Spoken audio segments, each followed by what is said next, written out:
we divide 114 by 5 in a long division method.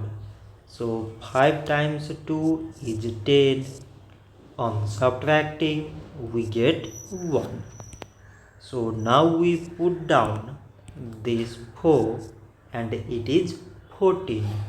So 5 times 2 is 10. On subtracting we get 4. So now there is no other number to put it down.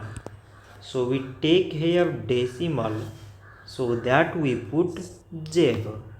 So it is 40 and 5 times 8 is 40. On subtracting we get 0. So 114 divided by 5 is 22.8.